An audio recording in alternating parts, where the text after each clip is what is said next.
Good afternoon, everyone, and welcome back to the Suburban Rifleman. I am once again at Loring Air Force Base, and when I discovered this, well, I didn't discover it, but I stopped by for the first time, sort of on the spur of the moment a couple of months ago. Some of you may have seen that video already.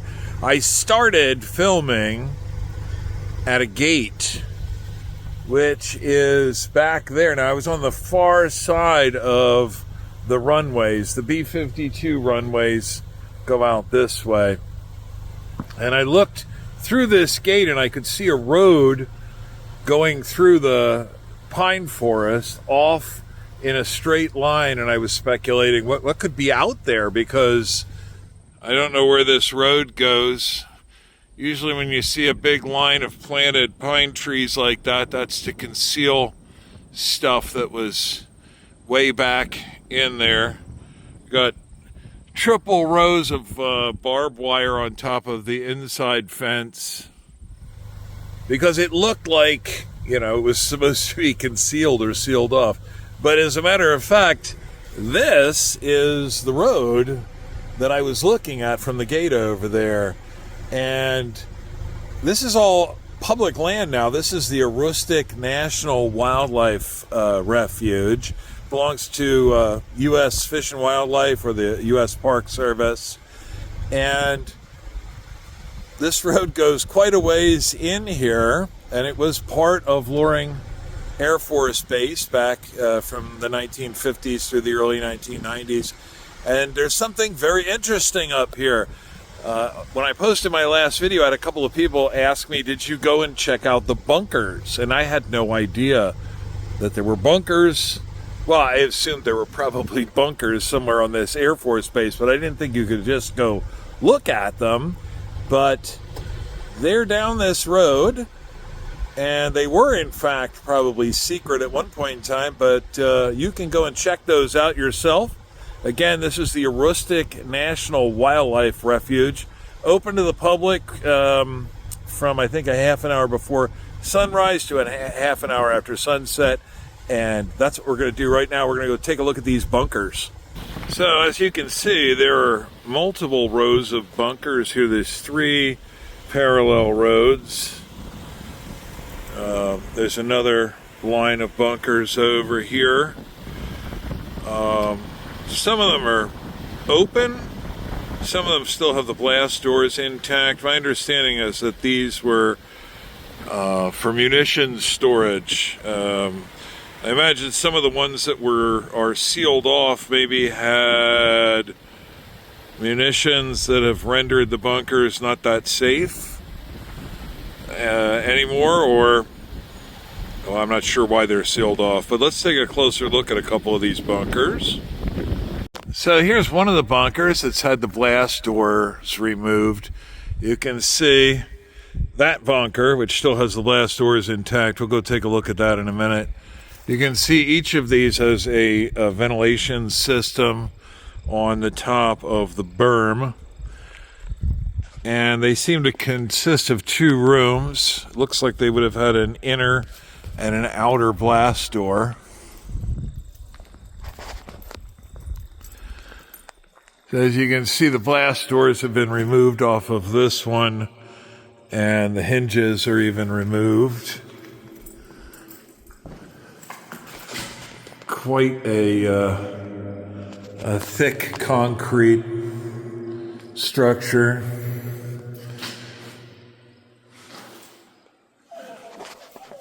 I don't know what sort of light bulbs these are, but they're still intact. But whatever was stored in here could have been pretty long.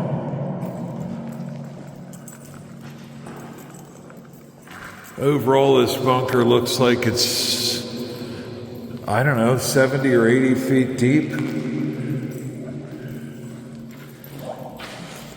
There is a lot on the floor of what I would think to be bat droppings.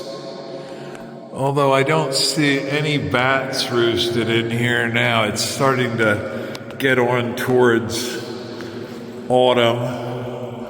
I imagine the bats have started their migration out of here. So this one's pretty deep, but it doesn't have any sort of equipment or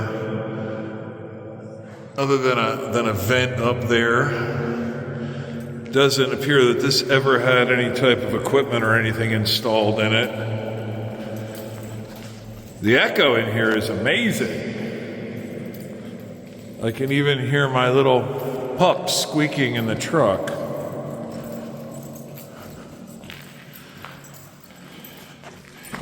The vestibule clearly would have had blast doors on it as well.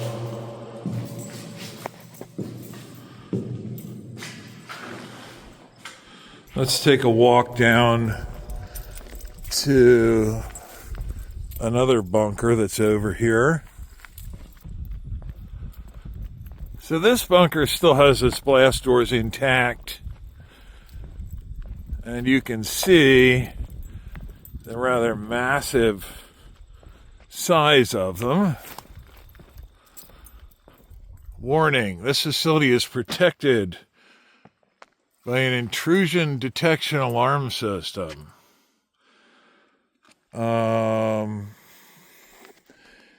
That looks to be fiberglass. That does not look like asbestos, but I'm not going to touch that. I'm not going to touch anything. But these massive doors are pretty impressive. It would be interesting if they had one of these with the doors still intact but open. But I haven't seen any of those. I'd like to get sort of a sideways view of the blast doors just to see how thick and heavy they are. This is a pretty desolate site. I'm the only visitor here at the moment. You can kind of see why they selected this place. Way out in the middle of nowhere. This is about as far north and east as you can go in the continental United States. So it would have, of course, been, I guess, within range of the Soviet Union for B-52 bombers back in the day. I certainly didn't expect a lot of other visitors here, but it's amazing how just open and remote this is. You can see there's a guy out on a tractor who's been doing some brush hog cutting of the grass around here, but overall this place is pretty much, I have it to myself, and it's really amazing that this is just kind of open to the public to walk around. Here's another one of these mound type bunkers. You can see they all have slightly different shapes. Some of them are sort of taller and pointier. Some of them are more squat. This one's also had the blast doors removed. And the storage area is about the same depth as the last bunker that we looked at. But interestingly, there's no vestibule on this one. Same sort of lighting, which I would imagine doesn't work anymore, but it still has bulbs and everything intact. It's interesting, the bird and bat guano seems to be located under these light fixtures. Again, I do see remnants of swallow nests there, but I don't see any evidence of any flying creatures roosted in here now. But I can hear my little dog squeaking in the truck. See, I didn't go anywhere. I'm right here.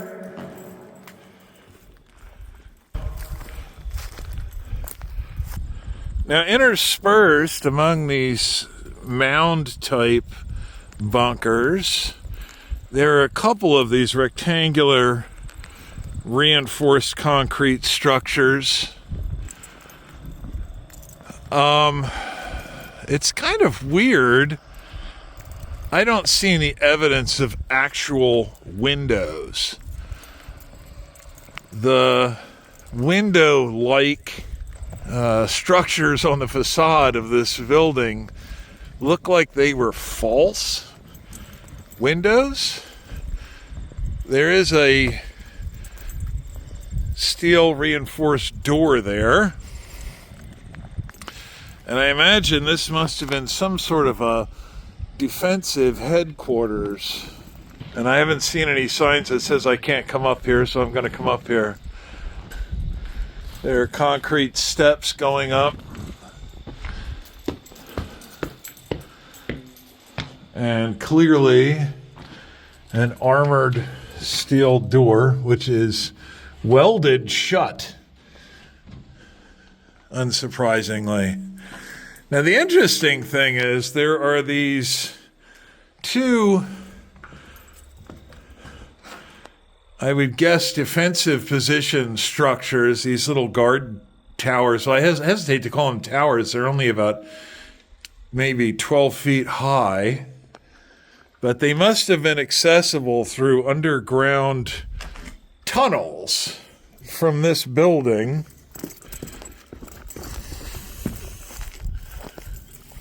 I don't see any external entrance on this building.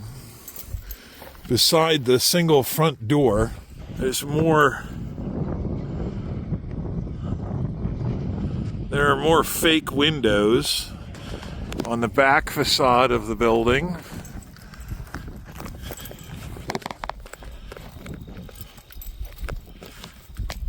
But these defensive position towers have slots in them.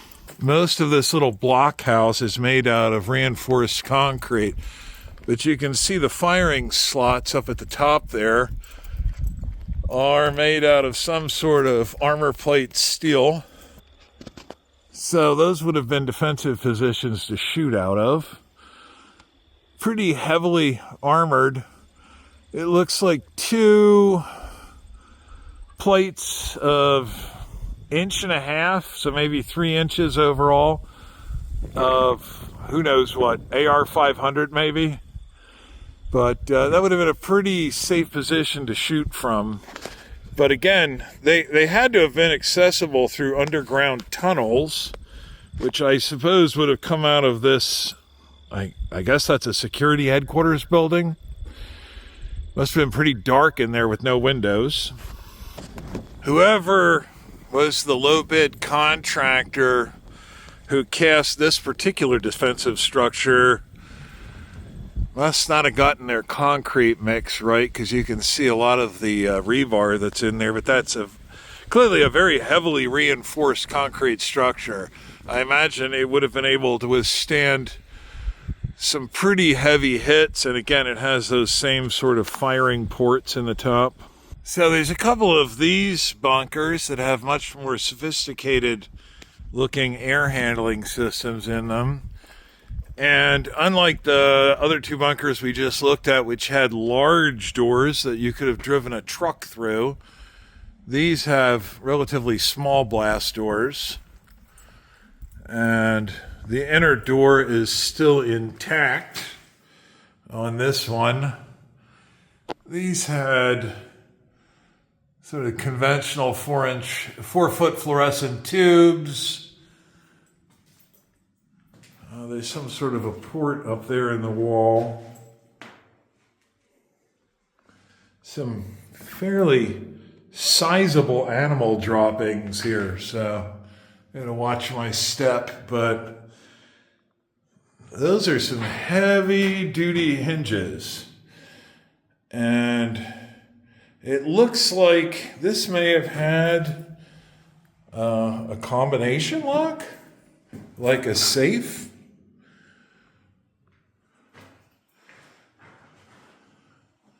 Sort of interesting.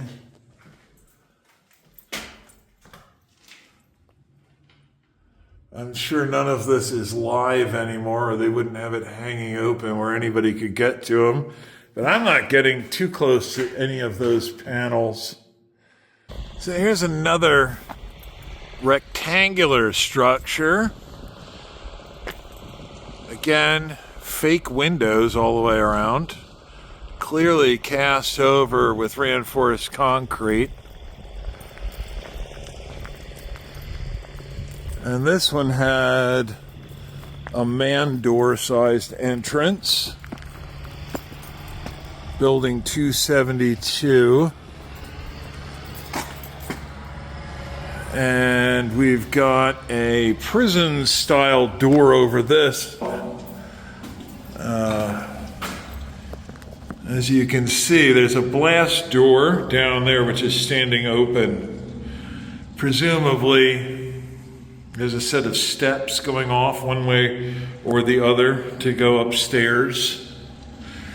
This again, welded shut. Not that I would go in there anyway, but it's pretty interesting.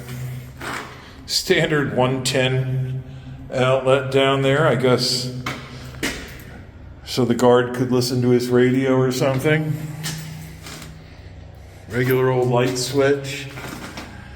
And that is one hell of a sensor on the door. Some people have crawled up. They've made a bit of a trail up there, but I'm not going up there. You know what? Yeah, I am. There's no signs saying not to go up here. Nothing really to see up here. You can see these fake windows, which presumably there's shards of broken glass here. These would have had some sort of false windows in them at some point. Oh yeah, there's remnants of window glass up there. But these were definitely not meant for looking through. Probably just meant for reflecting light if somebody shined spotlights over here.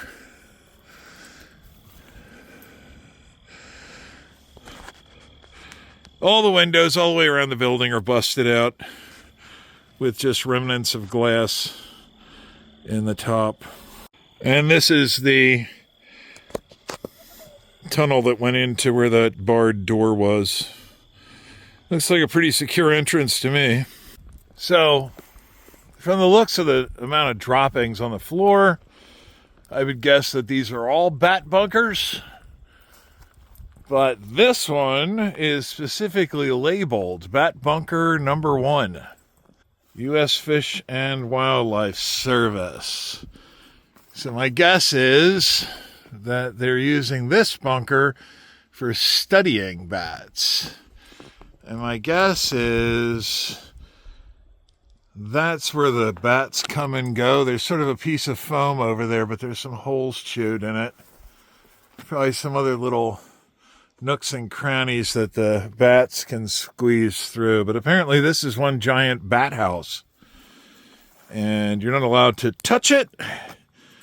And I am not about to try. There's also a bit of a birdhouse right there. So that's kind of cool. This is a wildlife preserve after all. So all in all, just kind of a weird remnant of the Cold War. But it's open to the public. And if you want an interesting thing to look around at, come on up here to the Aroostook National Wildlife Refuge, and check out some cool Cold War bunkers. It's pretty neat. And that really fancy bunker over there is closed to the public. Let me see if I can zoom in a little bit. That was the mine shop. And it looks like the rolling blast doors are still intact, but they're blocked open and replaced with garage doors. So presumably that's still being used for something, but pretty neat. And these are big, monstrous blast walls meant to deflect something, I suppose. If you're interested in reading this, hit pause now. This is kind of cool, this big vehicle access gate. You can walk into this. The do not enter sign is not until you get down to the far end. No unauthorized vehicles beyond this point. I think we'll take that to mean no unauthorized personnel beyond this point. This one-way gate, I would imagine, should allow me out, but not in. Yes. And we've got bulletproof glass here, which someone has tested. Oh, and look at this little armored firing port. That's kind of cool. The sliding cash drawer.